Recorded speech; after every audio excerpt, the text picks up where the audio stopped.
Oh no, there is absolutely That's no what doubt. you want to hold open on? There is no doubt in my mind the director will lose more teeth than the two of us before we get to teeth losing age.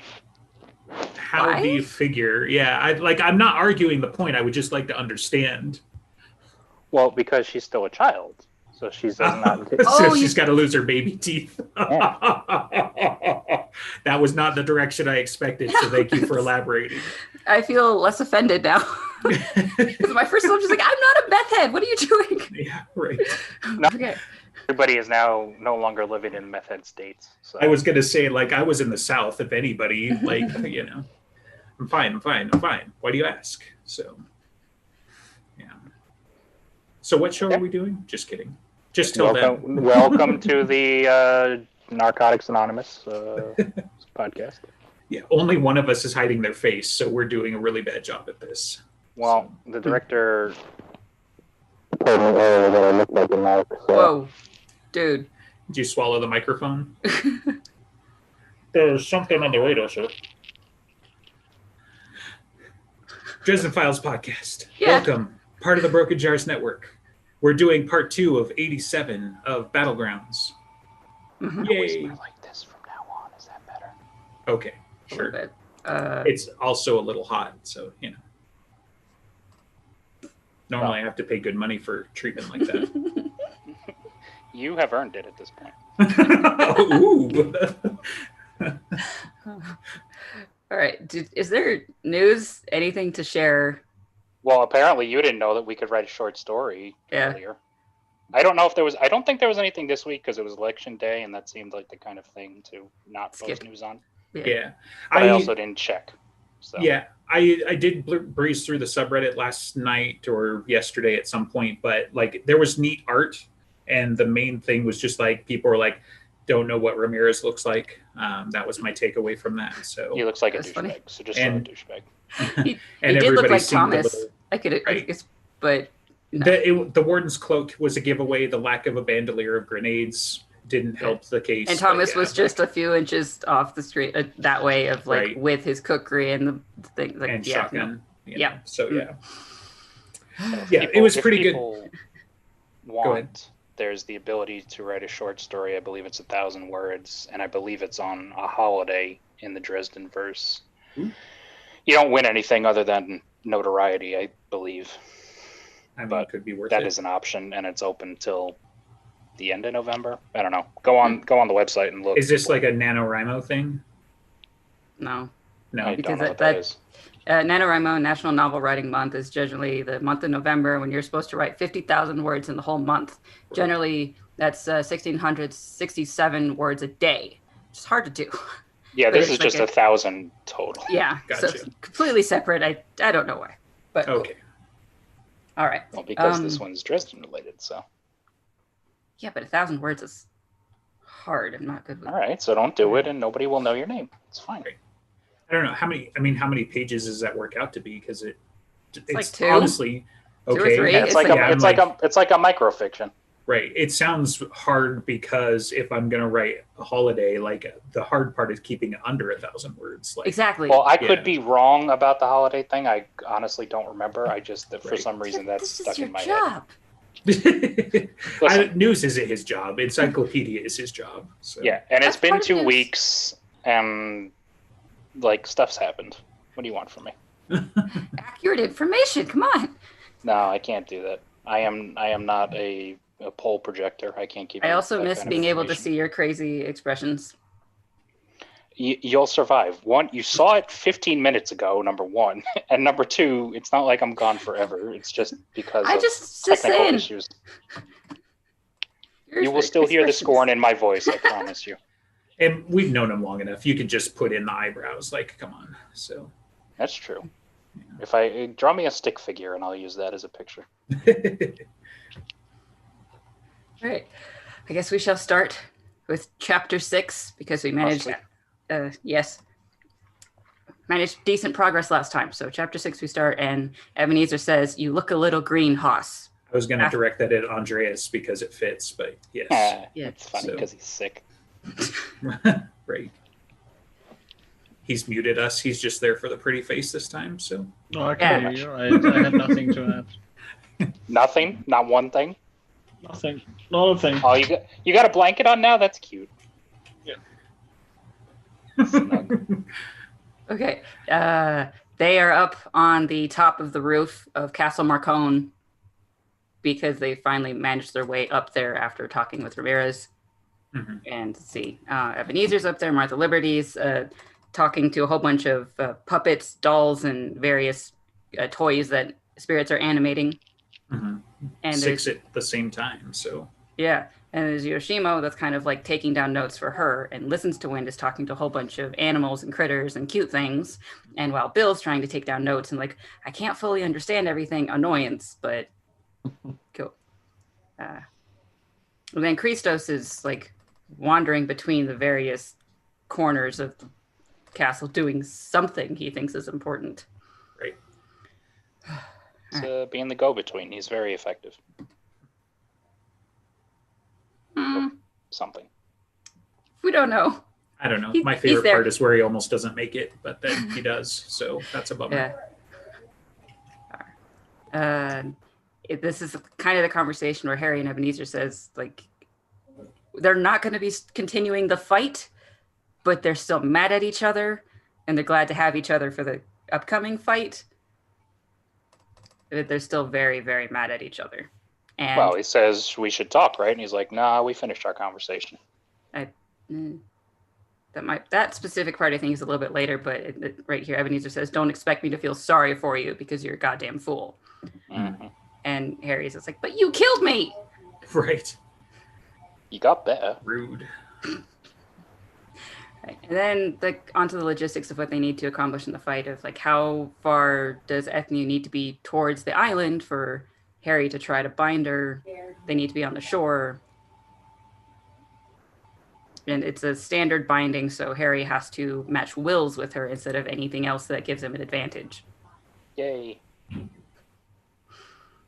I'm sure it'll work out. No, not at all. And this one of the opening pieces of when they're talking about how reality is getting fucked with by the presence of the Titan and how much she can change. There's a lot more things that we see later, but Ebenezer says this stuff is going to affect creation on a fundamental level. And the will behind it is really going to change things, and it's a completely different spectrum that he's seen before. Is this where they talk about Fairfax as well, or is that still later? No, that's Bob and later. Oh, okay. Yeah. Yeah, because this is Because Bob makes the analogy to it would rip reality's nuts off. right. Gotcha. Harry Good old going like, Bob. so as long as she thinks she's invincible, she is? That's not fair. Like, why would it be fair? But it kind of is. She decides that she is invincible. Reality is going to conform to her wishes because she's that powerful. I think they should pack it Denial in. armor. I don't really see how they're going to win this one. Right. It's denial armor, so they have to trick her into thinking that she is vulnerable a little bit. And that's why they have to hit her so many times. hmm Just keep swinging. Yeah, they have to become a mob. Like the tiny little mobs in video games, just like, nyeh, nyeh, nyeh, and then they're all gone. Well, I mean, this mob's a little stronger than just yeah. I mean, A little bit. Some of them, not all of them. yes, it would be handier if each time you knocked one of them down, it was like the huntsman and they got stronger, but it doesn't work that way. Yeah. So they have to have her at a point to make her vulnerable. She has to commit to a section, and then they have to trick her into making a mistake. And Harry just like, this is a really bad and not fair. It's very, very tilted against us. This is bad because they have to try to convince her to make a mistake and be reactive to it instead of being able to do anything proactive against her. But they think that it'll work in part because Ethnia chose to attack Chicago, where Mab is, because it's personal. She's And already so- made a mistake. Yeah. So, Mhm. And Mab is going to be the bait anyway, so. And it works. Yeah. It is an old score Spoilers. between her people and the she, and old hatred, the hardest kind to resist. That speaks on multiple levels to multiple people that are present. Ebenezer. Excuse me. Yeah. Yeah. This chapter is pretty good because especially early on, there's so much like double meaning directed at Ebenezer while Mab is talking, and there's definitely a war of words going on, and like he still thinks that he's some badass, but she's just like, boy, it's like telling the senior council member, the hitman, like you kind of don't understand what's going on here, do you? So yeah, this is the politics that I was hoping out of peace talks because of the double meanings and like, why did you say that? Oh, take it away. Right.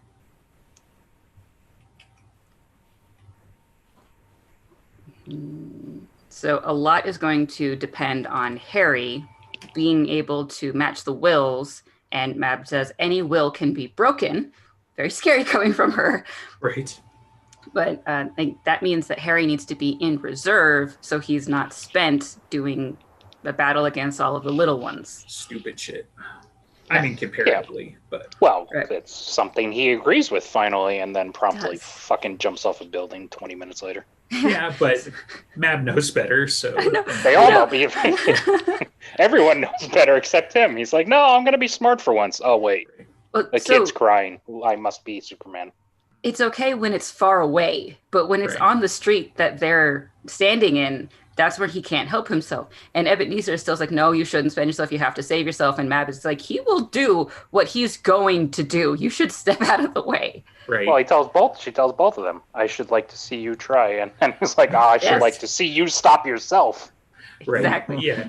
Well, it's funny too, because this is like one of the few times where Mab doesn't try to stop him, right? Like even she knows how futile it is, and probably in the sense that she wants him to do it because, the greater sense that I get from this conversation, and Mab obviously tips her hand multiple times, is that she's driving the wedge further between Ebenezer and the White Council and Harry, in the sense that, she's finally getting out of Harry what she wants, and you see that in the scene, either coming up or what have you, with him defending her from the assassin squid, and just on and on and on, and like she just gives these knowing looks to Ebenezer, just well, I'm talking about the Starborn thing that they talk about in a second too, where it's like it's more than any of your people ever did for him. Right. And what you were going to have in mind for him, this, that, and the other thing. But since we're not allowed to know it yet, we only get that much. Right. Her exact words, because I enjoy them. If you wished an instrument of careful precision and restraint, you chose the wrong champion, Blackstaff. Right. And when horrors begin to tear apart the people of the city, when its women and children cry out for help, I should find amusement in seeing you attempt to restrain him. Right. And even though Harry agrees with Ebenezer, Mab is the one that is right because she knows better. Well, and you were talking about the distant screams versus the close ones. Like, I think it's not only is it obviously impossible for him to restrain himself, when they're within arm's reach practically, and he can do something about it. Where the castle is very important as well. These are his neighbors. This is literally like it's his core part of his personality. The strong defend the weak, and I defend my neighbors. And Chicago, the whole city, is my neighbors. But goddamn, if I can't protect them on my own fucking street in my own neighborhood, like what's even the point? Like I can't imagine. And so, yeah, like certainly that's one of my personal triggers. When you hear a kid crying out in the night when the monsters come, like, it doesn't matter, man. You got to do something. So he was still stupid for doing a superhero landing off the building. Sure. Oh yeah, for sure. That's cool though. Like we already know from Deadpool, it's really hard on the knees, but it's super fucking cool. That's why they keep putting it in every movie. So yeah, but then River Shoulders does it better than him anyway. Right after that. Well, yeah, River Shoulders does everything better than Harry. Let's just square that right now. The only thing he doesn't do better than Harry is shave. Like I'll go that far. Like he does. You don't know that. he does some of the subtle witticisms better, as we see in some of the forthcoming chapters. Like he just, I really like what they did with River Shoulders, and I'm glad we got to see him in the mainstream. You know, He's so much fun. Yeah. And you know, I mean, come on. I would just say Bigfoot that River shirt. Shoulders probably doesn't bother to shave, but Harry probably does, and probably does it worse, like with less skill. Just okay. Well, with River Shoulders, it would be like essentially a non-factor. With Harry, it's just laziness when he doesn't do it, or he's having a tough time and he wants to look grim. I was going to say, or despair. You know, Oh, go all man, the way despair. back to summer night, right? Yeah, when he was whining about that idiot.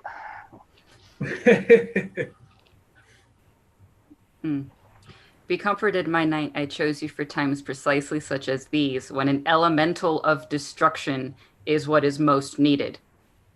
And Harry goes, "What?" And Mab does the scary thing of smiling at him, and it's a genuine smile. And why are you happy about this? Right. Everything is going exactly as I've foreseen. But not an element of destruction, an elemental of destruction. I was going to quiz you on that too, actually, because I'm like, is that did you read into that? Because I don't think I caught that. I think it took me Distinction. once or twice to catch. It's like, wait, no, that is different. That's calling him a destroyer in a way. Maybe Right. not in the same way that Morgan would have, but Well, I mean, he's a Starborn, so whatever he is and whatever he turns out to be is still an elemental force of this weird conjunction of events and all this other stuff. Right. So, from the first time I laid eyes upon you, I saw a being who had the potential for true greatness. It is almost time for you to begin to understand it yourself. And once you understand, we will do great things together. And then Ebenezer gets mad and says, he is not your weapon, and you should shut up. And Mab says, he is exactly my weapon by his own choice, which is more than your people ever gave him. And they call the she wicked and deceitful. And now Harry's going, what? To Ebenezer. Right. But he doesn't say anything and doesn't look him in the eye. yeah, well, I'm sure that won't come back later. It's also the second Winter Fairy that's been told he's not his weapon, and they've been like, no. You want to bet? Yeah. All right. And So this is the assassin squid, right? This is the assassin squid. There's a harsh buzzing sound. Mab is saying something else and she gets interrupted. And Harry moves without thinking, sweeps right arm around and shoves Mab behind him. And then the squid explodes. On his shield, right? Free Yeah. calamari. Part of why I question this is because honestly, it was written and delivered so fast that when I heard it the first time, I was like, was Harry overreacting and he went to defend her out of instinct, but there was some aerial shield over the castle, but it's obvious later through this chapter that no, for whatever fucking reason, there are no defenses, on this, I think it squishes itself on his shield. Right. Yeah, well, it's a kamikaze squid, so it was looking to take her out temporarily anyway. So whatever impact it was moving at was enough to either squish itself or it was self-destructing, one way or the other. Right. Yeah, but I had thought it was like a little bit of Star Wars, right? Where it smashed on some shield and Harry's got his shield and everyone's like, bro, overreact much? But like I said, later on you find out, no, that was Harry saving her, even though she's immortal. Now I'll put up some razor wire. Yeah, right. Yeah. Well, and yeah, just the whole thing, because it's like you could be forgiven with medieval tactics, not necessarily thinking about aerial combatants, right? Maybe. However, They had siege trebuchets. weapons were still a thing. Trebuchet, catapults, depending on the century, right? Let alone, obviously, the assassin squids. This can't be the first time we've seen them. Beyond that, you have a world of supernatural. People know things can fly. Number one. Number two, Odin is very well prepared and modern. Mab's forces are very well prepared and modern. The Gruffs from Summer carry Uzis. I mean, these guys know. Right. Yeah. So it's an oversight. So the Spartells, to have this scene. the Spartells like to stay in underground and stone. They might not have thought of up aerial quite as much. yeah, but what about the Twilight I was Tide? gonna say since that's it's their them. There's castle? 95% of everybody else. Marcone. I mean, Right. come on. You think he That's doesn't true. have in general, any sort of. Well, yeah, Marcone and by proxy again Vaterung, because Yeah, Vaterung's his Guard. advisor. You know, it's Guard like should have Guard thought of didn't it. think about it. Yeah. Apparently not. So, But maybe they were doing other things that were more important because most of the people up there can defend themselves. And okay, true, but Vaterung does seem relatively unconcerned by the whole Yeah. thing. You know, as we see. Well, it later, wasn't too. shooting for him, so what does he care? That's fair. But Harry is concerned about Mab and it's like, oh my God, are you okay? And she looks at him a little oddly and is like, yes, I am well. I mean, oh, you're an immortal, so why would you need a bodyguard anyway? You would have been fine. Immortality is no substitute for intelligence. Yes, Which is immortality such a Mab offers thing. a significant advantage, but no substitute. Remember that, young wizard. And Ebenezer gets mad again, and she Right. says, should it, for some bizarre reason, ever be necessary? What is happening? Right. Nothing, I'm sure. It's probably just wordplay. Mhm. It's not going to be relevant at any point. It's all good.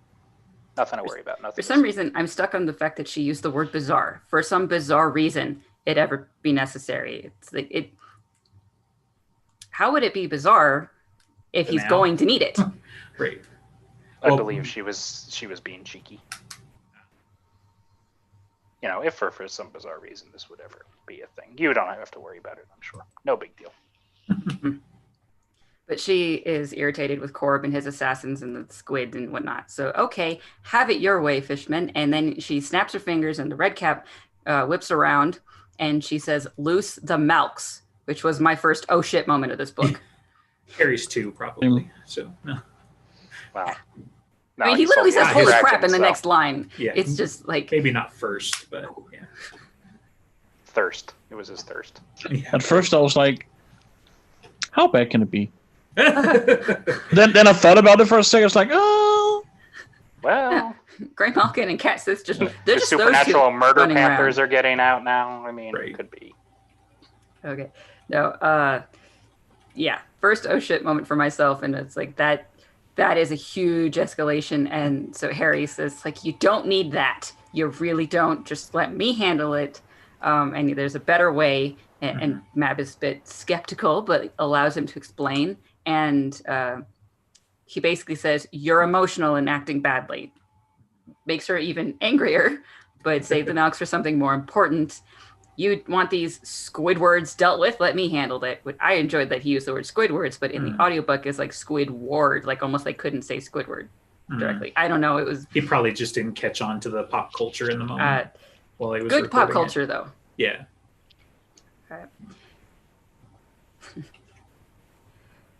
So Mab lets him do it. She lets the red cap stand down.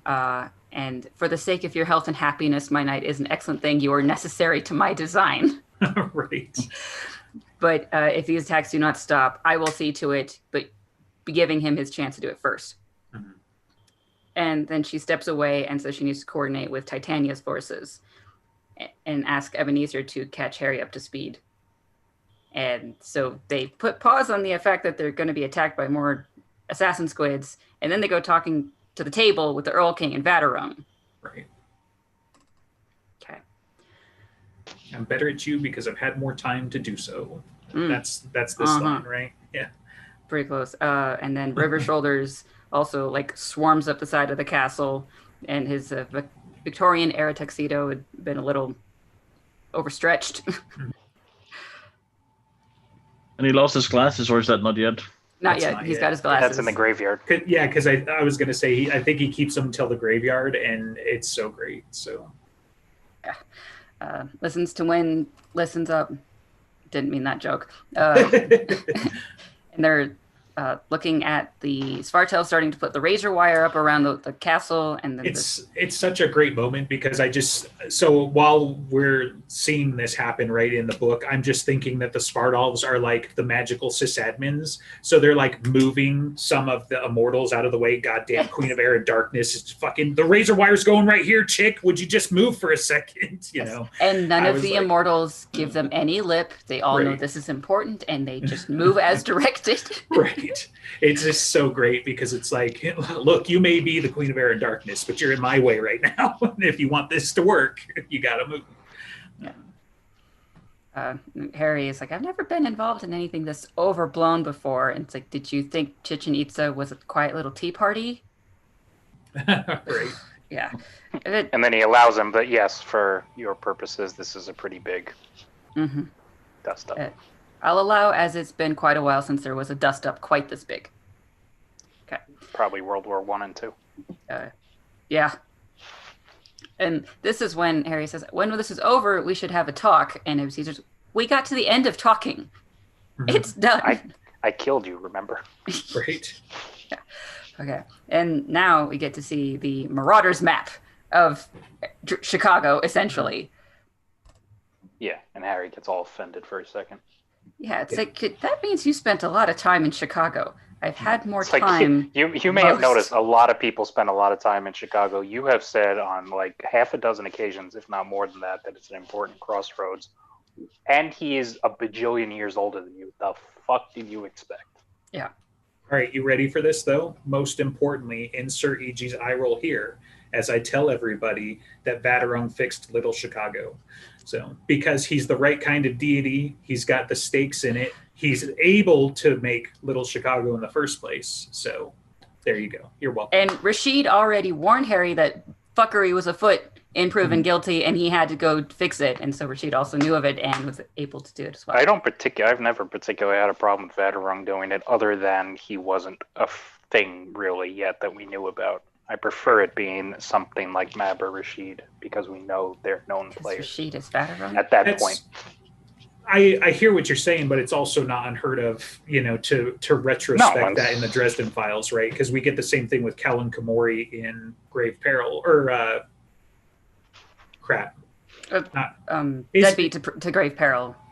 Yeah, so it is Grave Peril, the third book, right? Mm-hmm. So my brain just hitched and I was like, wait, that doesn't sound right. So, but yeah, so like we've got that sort of thing. Like there's no way to have speculated that the cowled people that were giving out presents in Grave Peril were anything to speculate on. And then all of a sudden we're like, wait a minute, there's a connection here, Obviously we've been speculating since, proven guilty that, somebody had to fix it because Bob and Harry are so suspicious of it. Bob straight out says, this would have exploded and fried your brain. So, and Harry just being like, I'm pretty sure my words would stop everything short of a demigod. So that kind of like, puts you in. There's also, unfortunately, the inevitable possibility that it's time traveling him that does it still. Yeah, so. He knows that he can get past his words because he's already there. Right. Yeah. Which will be the most annoying, but also it seems not the impossible. Most true at this point. There you go. There's an upper limit on Harry's power level, though. Somehow he's got to get to demigod levels. No, I'm just kidding, because they're his words, but still. I was going to say, somebody's just going to say it. As a Starborn, isn't he already a demigod? The reason why I don't like the time travel thing is because it's stupid. It becomes one of those untenable paradoxes. Like, in the original timeline, quote unquote, how did Harry survive it long enough to go into the future to travel back in time to fix it? This isn't like a closed loop, or I'm trying to think of, there's another paradox where it's like something doesn't have an origin because you are the origin and you go back in time to give yourself the thing that you carry forward. It's not quite that, because in order to have to go back and fix it, it had to have exploded, or you had to have known it was exploded. So you could make the arguments it's the same kind of paradox. That the terminology escapes me right now, but that's why I don't like that theory, is because, in causality, it had to be fixed. So either somebody, I guess, from outside of that time stream has to tell Harry in the future, it's got to be you, or somebody else done it. Which is the long and short of it is time travel's bad. Don't do it. Yeah, time travel's bad. Okay. So stay away. In Proven Guilty, Bob already said Rashid's getting this from hindsight. He must be. Knowing that it's going to something in the future, and he has to be very, very, very vague, because you can't tell him that your car is going to get stolen, go put it in someplace safe, and then it gets stolen from that safe place, or it doesn't get stolen, and what the fuck happens in the future now? There's already that highlight in the book, and whoever hit him with the car, and the fact that it was rushed and they could have spun him easily, but they did it badly. It's a lot like, he realized, oh, someone's going to hit me with the car. Oh, fuck, it has to be me, and I have to do it now. Right. Prisoner of Azkaban as that kind of moment. Mhm. Someone will get that. Mhm. Well, and that's why, like, the only prevailing theory there that's stuck so far, I think Harry even says it, right, is that it was a target of opportunity.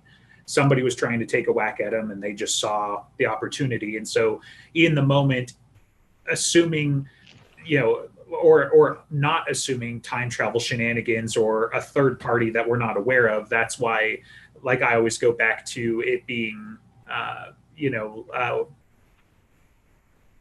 Darby Crane, but that was his alias, right? Glau.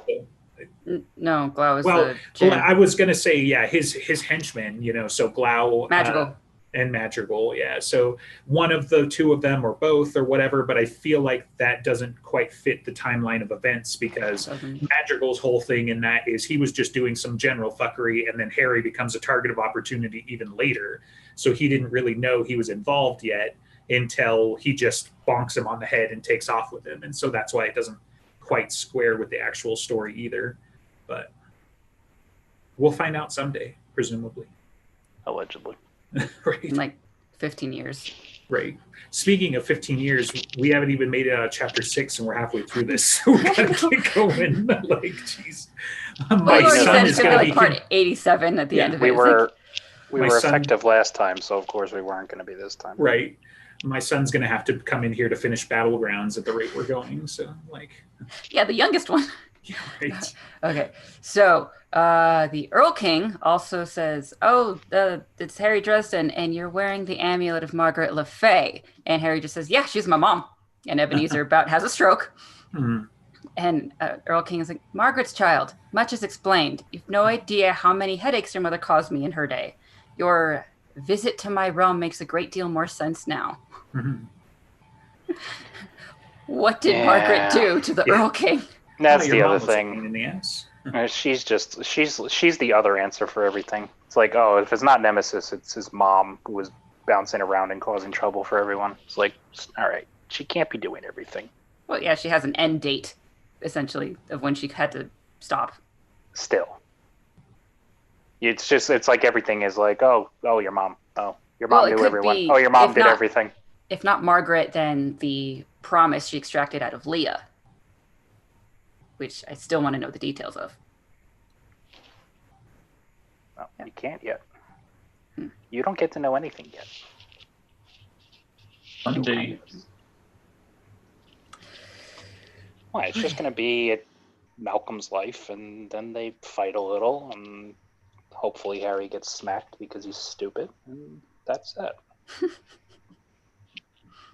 Onto the Marauders map. It looks the old Norse style, but then there are like triangles moving around. And what are these? These are light infantry. There's White Court over here, Marcone's people over there, local Fae over there.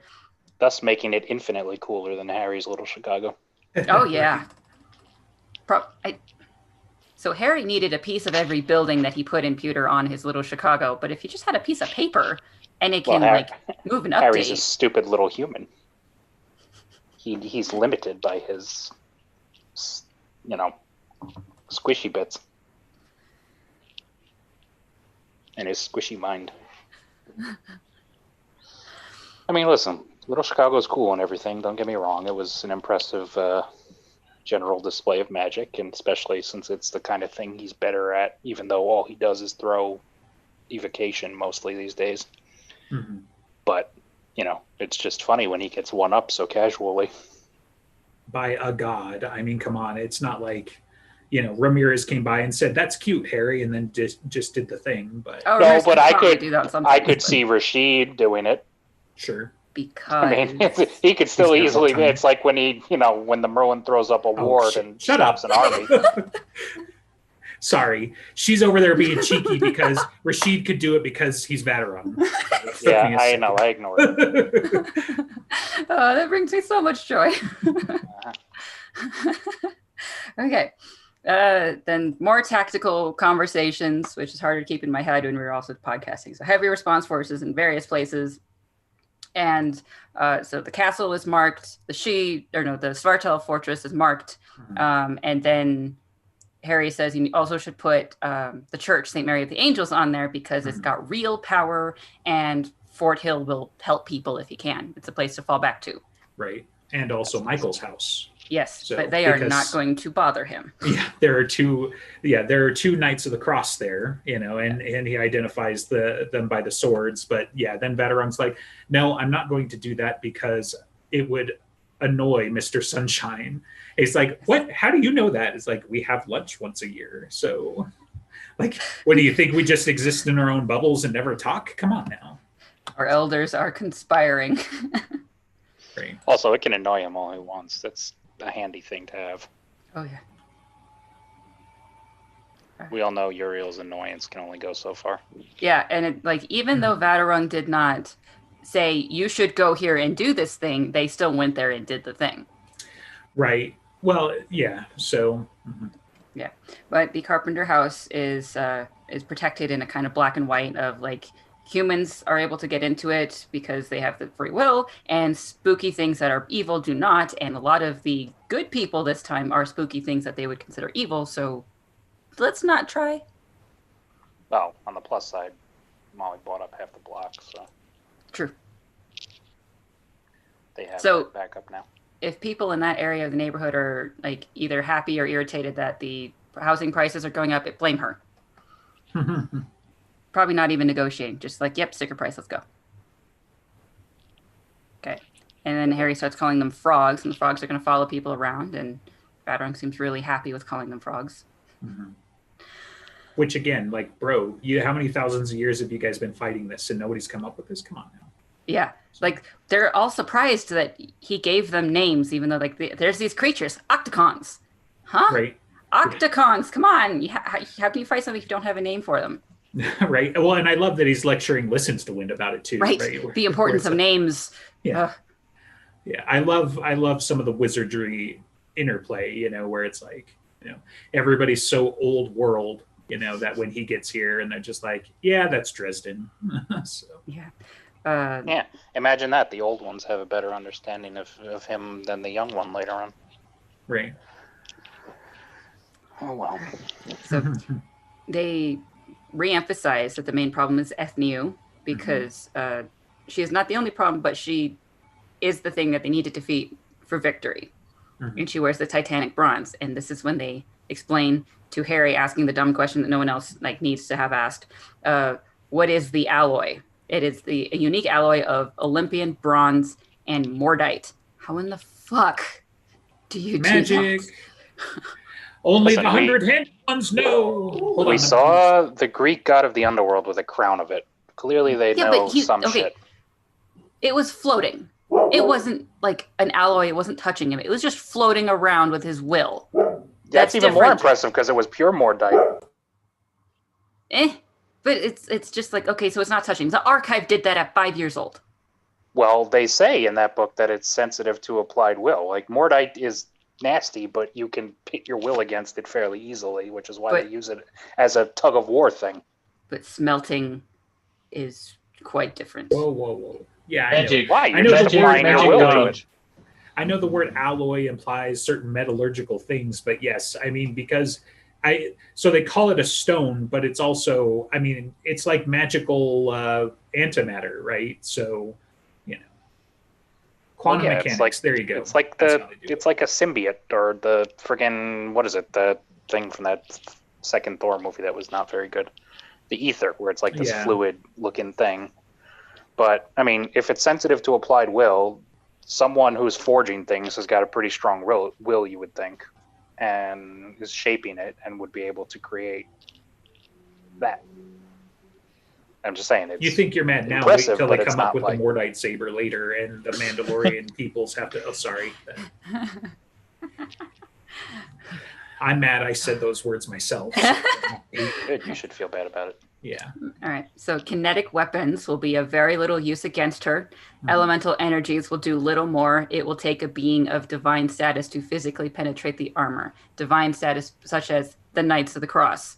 Or sufficiently infernal energies. Yes, as Matt points out. Yeah. So it's great in this scene because I wrote down some of my speculations too, which mega fucking spoilers. So if you have not finished the book for some reason, for the love of God, why are you even watching us? We love you.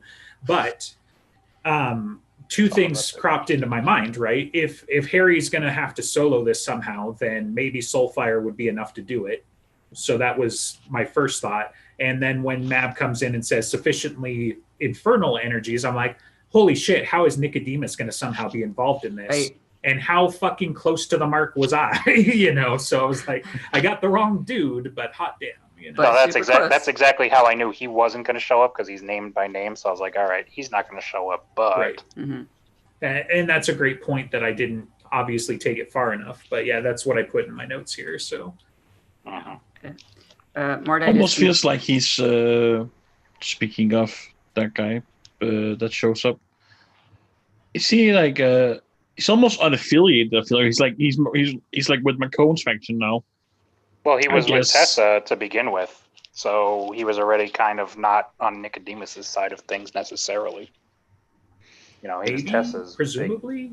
teacher. I mean, he seems to be the magical hitter for that organization, and so he taught many people. It seems like it's him and But- Snake Boy that were like the two mages, and Snake Boy was like not nearly as cool as Thornton Namshield. Yeah, but they talked about him tutoring somebody else too, right? Like, because the only other one, I mean, certainly Snake Boy was up there, but he, in a way, he's still kind of a hedge wizard compared to Thornton Namshiel and Lashiel, for example.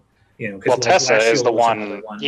He's mentioned as Tessa's sorcery teacher, so There that's you the go. reason she Okay. can throw around the energy she does Right. after all this time. But she is still, even compared to him. I mean, this is the guy. The first time we see him, he eats Harry's spell.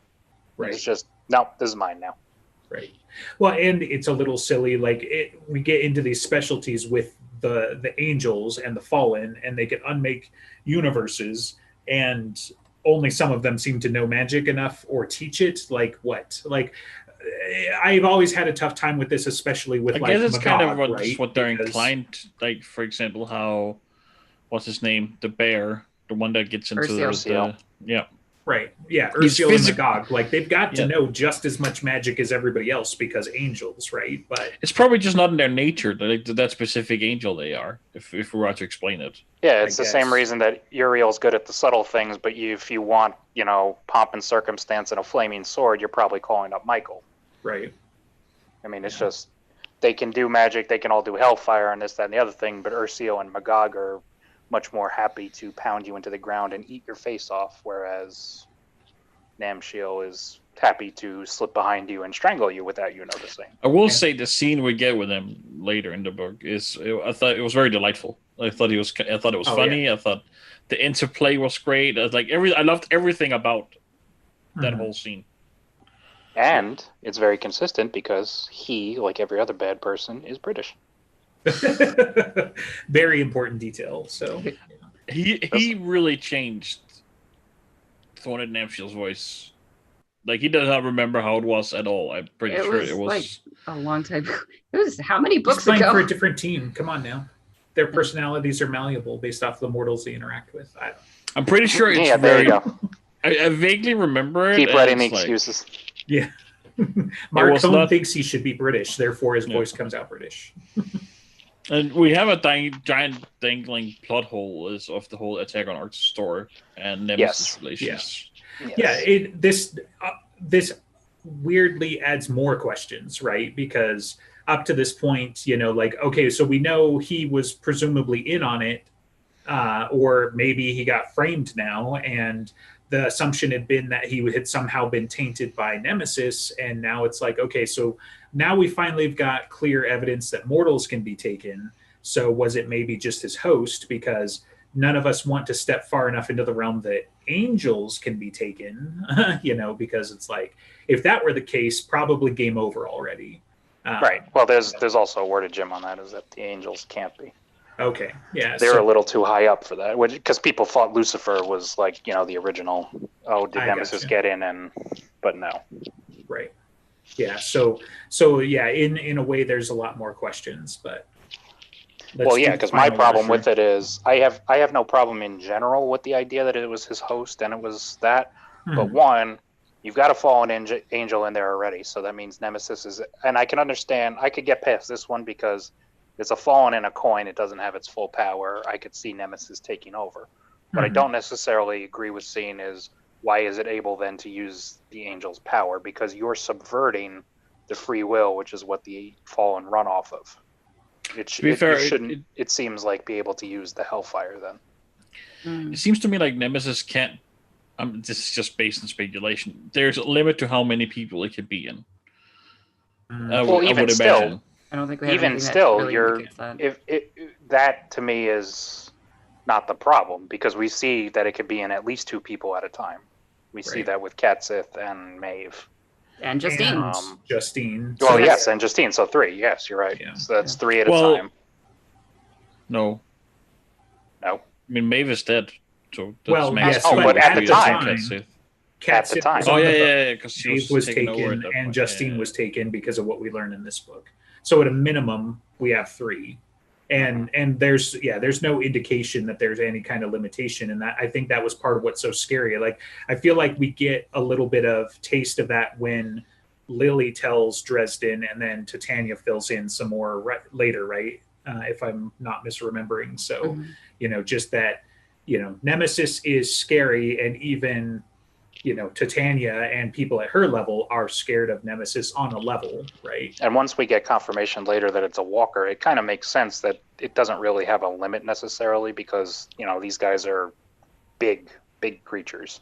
They're the Knights of the Outside. They're peers of Mab and Uriel. These are the kind Right. of people that would have the juice to basically be anywhere and in anyone, apparently, except the Starborn.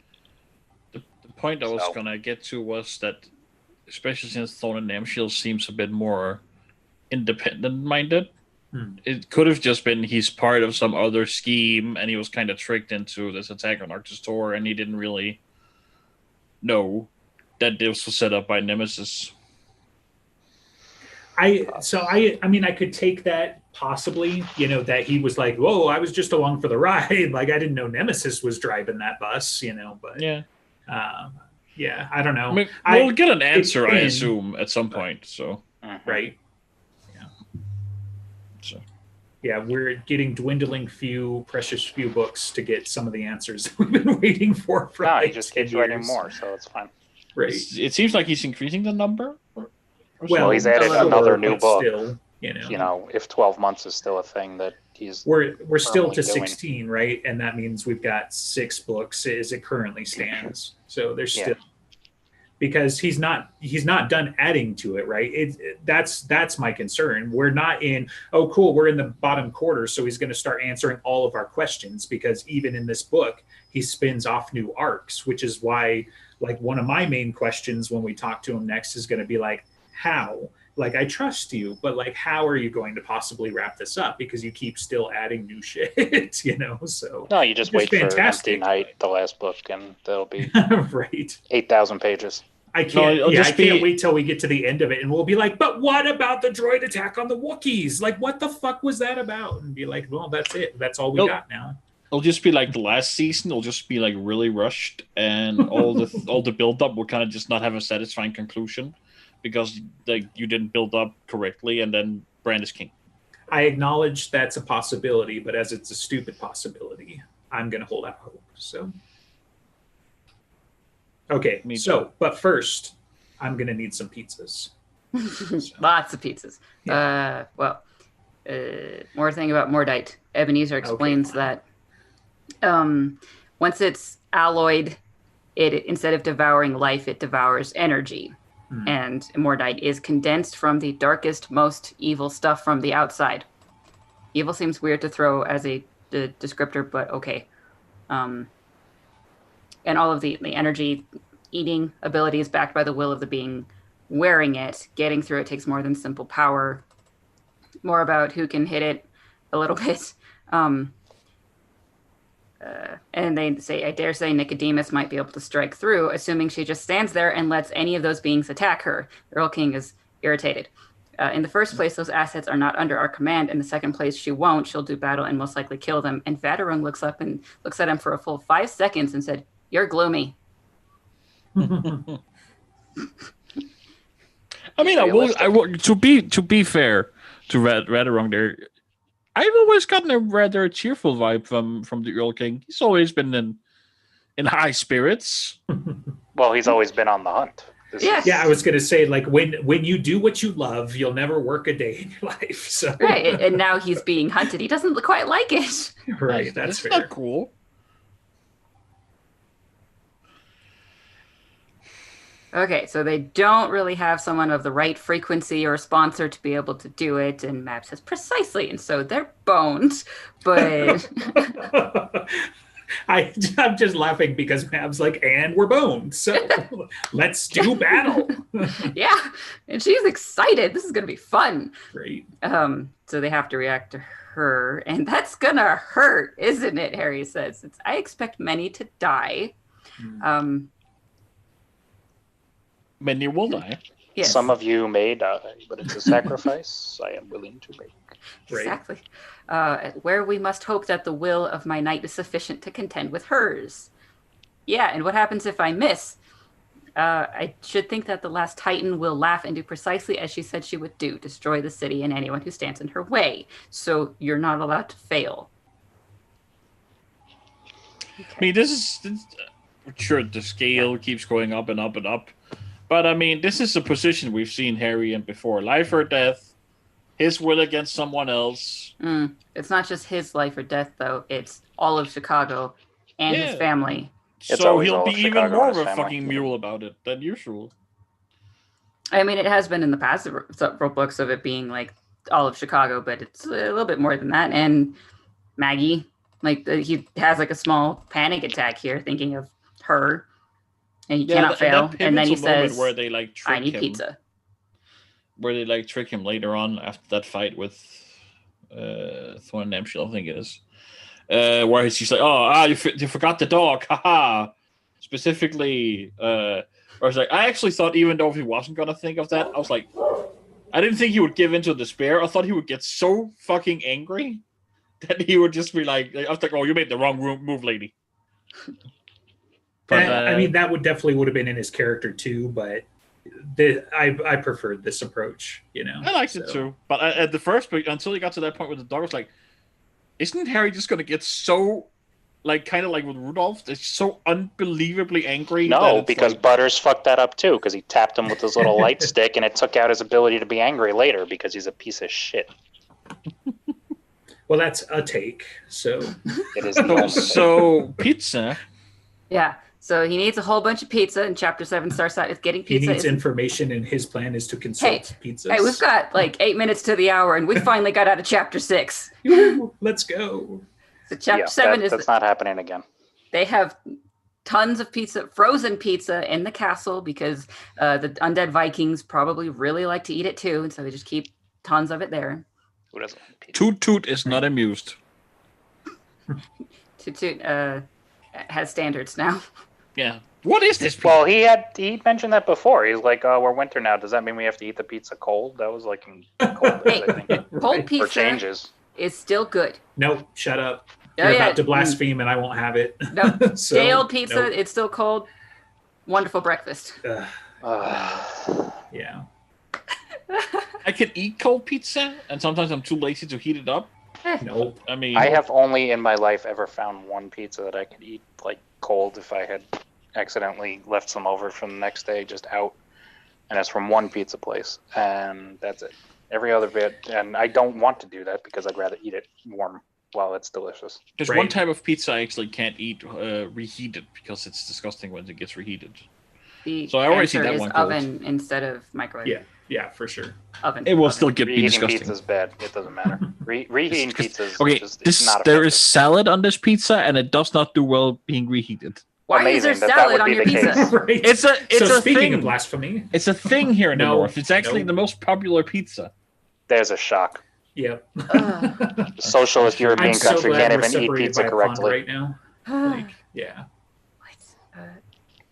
I'm going back to Marcone's frozen pizza. Right. Donor. So chapter 7. Josh, Chapter 7, frozen pizza, more mean, honestly, Squidwards. The red cap is a badass. Oh I've gotta my give God, credit I where love it's them due, so much. So, but yes. So one of the Einherjar on the roof did get splashed by the Sad. Squidward and died terribly, melted. And then the red cap was very useful with a tiny handgun, suppressed 9mm, and he's just like shooting them down as they're coming. I prefer to see him as James Bond in this moment, where he's just got a little Walter, and he's just like pew, Right? pew, Yeah. pew. Like, did you do that without looking? And Harry comes up and taps on Molly's shoulder, and she's in a zone of being Fae communicator, and she has like crazy cat slip pupils, and she answers, "What is it, my knight?" And then she kind of snaps out of it, goes back to normal Molly. Her eyes go back to normal. It's like, huh, what you want? But she's been talking to like 24 different conversations with the tiny Fae. But Harry needs to borrow the red cap, even though he doesn't like the red cap at all. He does trust Molly, and the red cap is bound to Molly. Therefore, the transfer of values match. Okay. So the red cap is at Harry's disposal. And Harry says, if you were, I would. Right. Yeah. He's just making it clear where they stand. And the red cap is remarkably like Thomas and too pretty and live to be comfortable for Harry. And very, very lethal. And then they have a conversation of the last time they met, of considering you were helping Maeve screw up the world last time I saw you, you've done pretty well in your career path. And the red cap just says, is that what I was doing? And then the gears start running, and Harry puts it together. It's like, health bills. You're figuring it out. And the red cap explains that he was balancing his obligation to Maeve and his higher obligation to Mab and his own wants and needs to be able to work everything out. He had been placed in Maeve's court for about 30 years before Cold Days and feeding Mab information. Mm-hmm. And so he's the double triple agent. Yeah. So everything that he did in Cold Days was to keep cover with Maeve, to give information to Mab, and make all of that, to sometimes just hurt Harry for fun of it. I was like, and kind of like it was fun because he's Winter Court. So. I mean, to be fair, it explains why he was so horribly inefficient in Cold Days. Right. Yeah, and it was like kind of trying to get him the clue of, you need to go here, you need to go do this thing. And so right. Hurting Harry happens to be all three of them, and he was so happy about it. Right. If Harry had just been a little smarter, he wouldn't have had to hurt him so bad. Right. And Harry says, I don't suppose it occurred to anyone to just talk to me.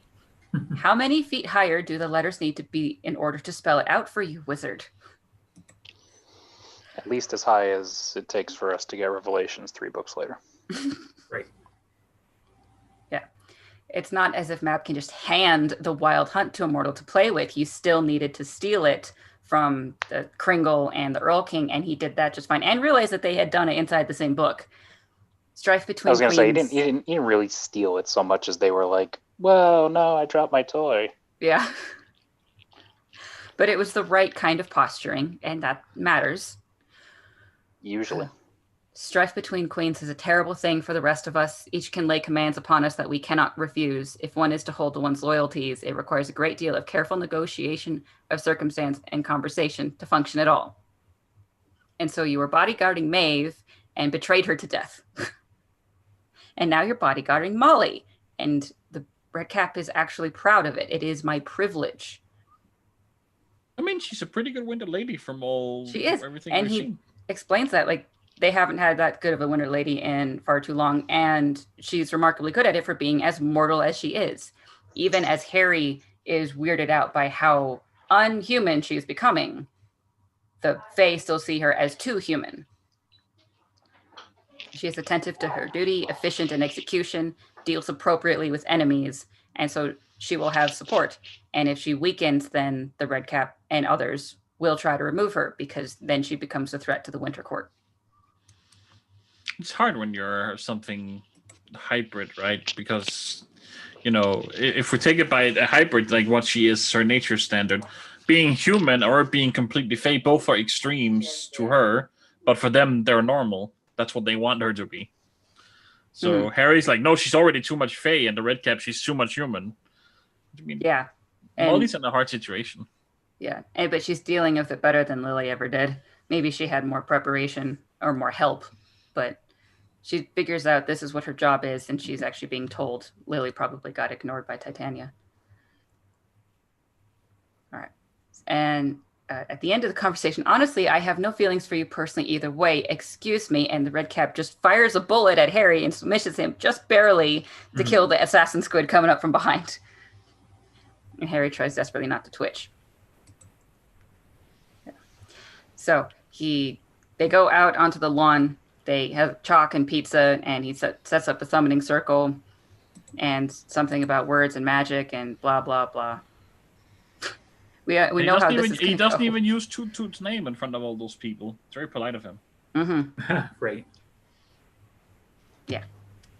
So Turn the circle around tries and So to... he gets to look kind of like a badass in front of all the Unseelies. Like he's like, I'm more than just a winter knight. Like, look at all these vassals I have that you didn't really know Tiny about. vassals that they don't care about. Like pipsqueaks. Right. Yeah, but once they see it in all their glory, how Toot Toot comes, I feel like they got some respect.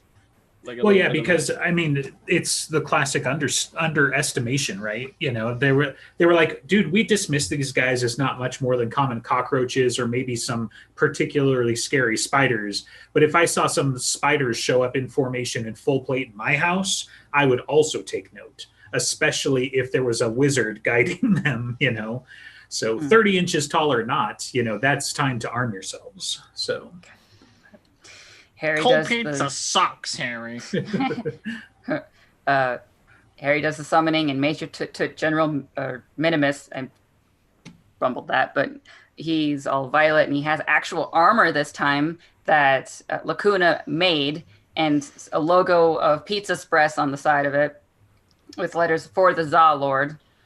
Instead of an X-Acto knife, he has a tiny little sword that's actually made for him. Yeah. And Toot goes straight to the red cap and says, "Avant, scoundrel, I saw you giving my lord dirty looks." And so, can I please kill him now, please? Right. And then Lacuna does it as well. And then it's definitely confirmed Lacuna is a tooth fairy. Mm-hmm. Yeah. She warns off the red cap because think carefully, Biggin, for one day I will end his miserable life while my durance continues. I will lend my arm to the Major General. Lacuna adores me. She's my girlfriend. She's my girlfriend, Harry. When you're dead, I get your teeth. What does she do with the teeth? Why does she want the teeth? Nobody knows. Does she give money in exchange? I mean, is that really how it works? Why we do it with kids? We'll find out in the spin-off books with Harry's kid. Maybe, yeah. Maybe she's bargaining for her teeth already. So, when you lose those, how much? Toot says, "She loves me for me." Redcap goes, "Boo," and then they scatter. Okay. And Harry's trying to talk to them. Tonight he is the enemy of my enemy. And Toot goes, "A double enemy." No, he's an ally. Because Lacuna understands logic and negation. My girlfriend is so smart. It was surprising how endearing these two are right now. I mean, Toot Toot has always been, like, Toot Toot always steals the show when he's on the page. He really does. And then Toot goes over to Harry. He's like, "That's frozen pizza. What are you doing?" "It's symbolic pizza," Harry says. "Symbolic pizza sucks."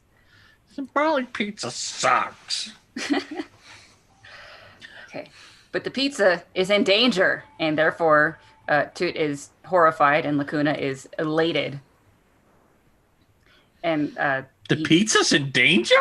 She's like really happy. Yeah. Harry kind of lays down like, "Ethne is a bad guy, and she's coming to destroy all of the pizza." Oh, no, she's coming to cure all the people. And Toot's like, "Uh-huh. And me. Uh-huh. And the pizza shops." And that's what gets him upset. No. Yeah.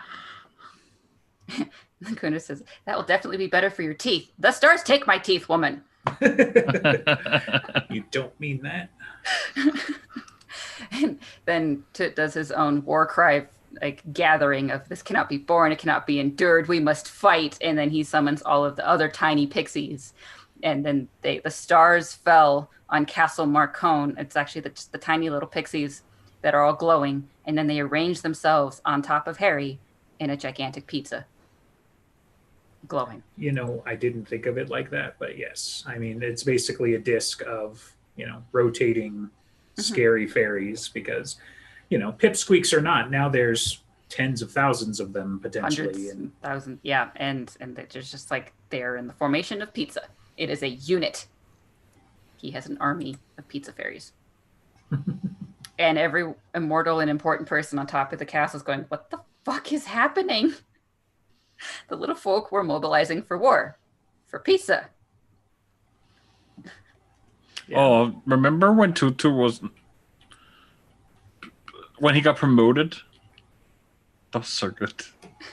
When he became the general of all the army, your will be instead of a major general will be a full general. What did I do? Right. Yeah. No, it's better. It's better. Oh, okay. Lacuna says, the idiots, we could just hide and then take all their teeth we wanted from the dead. What is she gonna do with the teeth? Harry calls her a highly creepy little person, and she takes it as a compliment. Mm-hmm. And then asks, what happened with the armor and especially the fish hooks? Well, the Major General kept hurting himself on the fish hooks because it would obligate her to nurse him back to health, and so it was necessary to remove them. And he tries to do the kissing in the tree rhyme, and she almost rips out his uvula.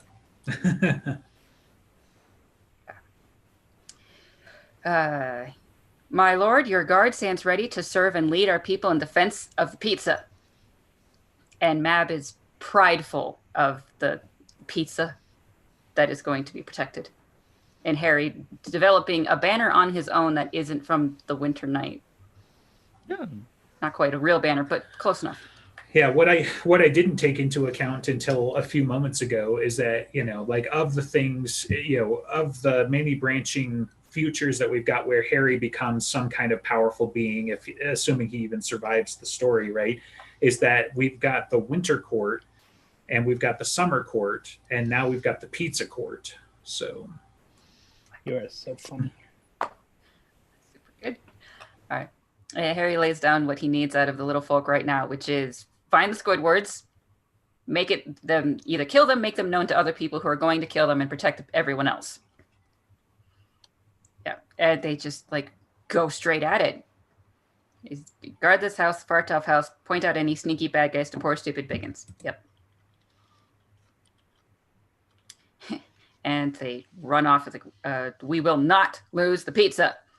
Right. And the Redcap is actually impressed and wondered how did he manage to bind them all, and it's just like a huge bill to Pizza Express. Yeah, trade secrets. Yeah. Winter can afford it. He He might not be able to, but Winter can. Right. And is Harry smart enough to ask for Winter to pay for it? Probably not. I assume in my notes, I assume it's part of the bill that he sends Mab as part of Christmas Eve. That she has to pay his fairies. Doubt it. I'm just saying. Well, Molly is smart enough to do something like that, so maybe Molly would just take care of it for him. But I don't think he's smart enough to just. Molly made the fucking armor. She probably didn't also forget to feed the fairies. Well, no, they said as much because she can do that. Hell, even Mab can do that as vassal duties. Exactly. But that doesn't mean that Harry doesn't get out of paying them just because he can refer. He can't just delegate upward. Oh, pay my people. Oh shit! Even better. Okay, now I know what the first renovation is going to be on the castle. He's going to have a Pizza Express branch put in the front, right there. He's getting that Doctor Strange. How about just an oven? He can make it himself. It's not that hard. Well, yeah, but Pizza Express is obviously the best, so he's going to franchise out the castle. It's actually not. It's actually said that earlier that the pizza's not that great, but he grew up on it. It's like when he didn't have much money in Chicago. We're not asking Harry's opinion. We're asking the fairies, whom he is. Yeah, I could believe the fairies probably wouldn't even like real good pizza. They'd just be like, "No, give us the cheap Papa John shit." This is great. Costco. So we got the Pizza Express on the left, and we'll have Burger King on the right. And now everybody is fed. Those Costco's pizza look good, I gotta say. Yeah, Costco pizza is good. Here's where I'm going to get canceled. Costco pizza is the best pizza I've had from a chain. Well, that's not that. Yeah. That's not that. I mean, we only have one chain here, and that's Domino's.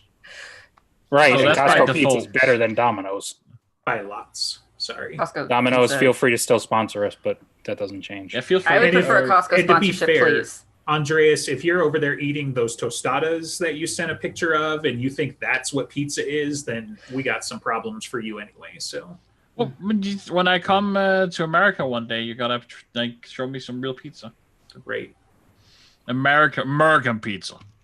Yeah, I mean the main limitation is going to be how many times do you think you can eat pizza in a row and still stomach it? Because we have enough variations to fill up. I can eat a lot of pizza, Okay.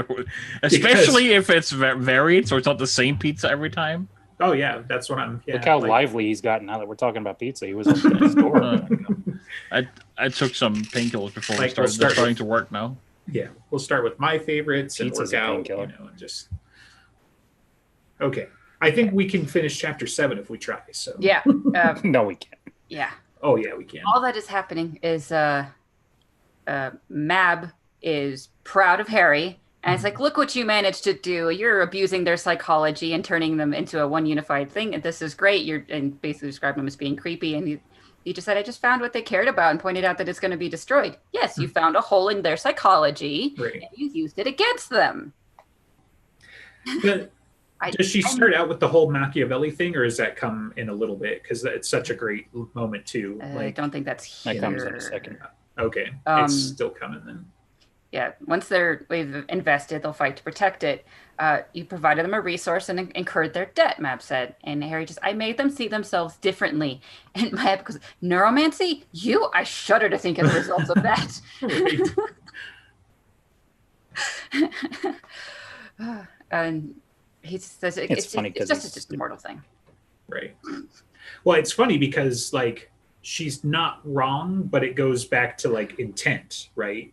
As much as anything. It's like, yes, in a way he is exploiting their psychology because he's found something that they'll work for instead of having to bind them, which is something he brings up all the way in Stormfront, is that the bread and the honey and the milk is a way to coerce him or incur his debt without binding him per se. But even still, like, yeah, she's not wrong, but Well, it's like the conversation at the end of Cold Days from her point of view. That's what he did with Molly, this, that, and the other thing. Same general principle here. And she's not wrong. It's just, no, I'm not that bad. Yeah. Well, Harry just like it just sort of happened, and he's tired, and he leans on the wall of the castle and wish he had a sandwich, and then he sneezes so hard that he nearly slams his head into the Merlin he was leaning on. By the way, Merlin is a very confusing word when you're expecting like Grand Wizard Merlin to be that. Right. Oh my God, the Merlin's right behind him. It's like, how did Linktree get there? Oh, never mind. Could you imagine if he accidentally like sneezed up the Merlin like it was a boggart? Ooh, that would be funny. Oh, I had to go Google there. I was like, Merlin, what? There has to be something on a building called a Merlin. I have to see what they're talking about. Yeah. It's like mantle, It's a word that unfortunately has gotten so far out of whack because of All of the many mantles we all have. Yeah. All right, and a club sandwich falls out of nowhere, bounce off his forearms, and splattered partly on the shoulder and on the ground before turning into gooey ectoplasm. And Mab's just looking at him going, just as you begin to impress me, and walks Right. away. Yeah, it's great, and unfortunately, ectoplasm does not allow for the 5-second rule, so Yeah. he can't even eat the sandwich. oh well. And then something explodes, and there's a shockwave, and he goes like, "What was that?" And Mab is taking a look, and probably something big and important. And she talks to all of Chicago, not even seeming like caring about the fact that it's obviously supernatural or magical, and says, "Accorded nations stand to arms. Mortal men of Chicago, remain in the homes that offer you your only safety. The enemy has come for the city." That's chapter 7. And I got chills again. It's such a great line and a great moment because now the Battle of Chicago begins. So Okay. Yay. We got through 2 chapters. yay! Did we though? Yeah. Yep. So this is just going to take us like 3 years. I told you this is going to be great. We have Yeah. content. Yeah, there's so much good. Yeah, we did kind of gloss over the Machiavelli and you frightened several, confident beings tonight, stuff. There's just great interplays from Mab in this chapter overall. So Map is wonderful. yeah. Didn't see Machiavelli. I think that's still upcoming, but yeah, in 2 weeks we'll keep going in 2 weeks. Mhm. And next week we have got a, what are we doing? Did we decide on a topic? I don't think we had, so Okay. we'll have to spend a couple minutes. Okay, or someone can suggest a topic for us doing the other one, the not recorded one, except we record it, whatever that means. We'll discuss what we were discussing when we weren't recording. Yeah. And still unnamed Cobra Kai podcast. Last I heard, yeah. Unnamed, but definitely Cobra Kai. Which, if you haven't checked it out, it's a pretty good show. If you ever liked Karate Kid, you will like Right. this. Like, I get torn because it's like, it's been a long time since I've been in the Karate Kid, right? I think every kid for a couple, of the last 30 years gets into that phase at some point, but the production values are amazing. And so, like, it's the kind of story I appreciate on the level that I would appreciate from, like, a lot of my sci-fi stuff, where they've just got great continuity and they brought all this stuff forward from the past and whatever. But at the same time, it's just like, it's a show about karate. So, like, if you like interpersonal dramas, and this is a great show about you, if you want to see somebody get kicked in the face every now and again in an episode, this is a great show for you. But, it's not quite my bread. The character development in this show is like way above the level of what I would expect from it. Right. When you hear about it, oh, it's a TV show about the Karate Kid 30 years later. But there's actually like really great character development. Yeah. It's It's a good thing I never cared about that movie, so I don't have to watch it. wax on, wax off. Come on now. The things he says. Anything else to plug? No. Okay, say something so I can interrupt you when we close. Bye. This has been the Dresden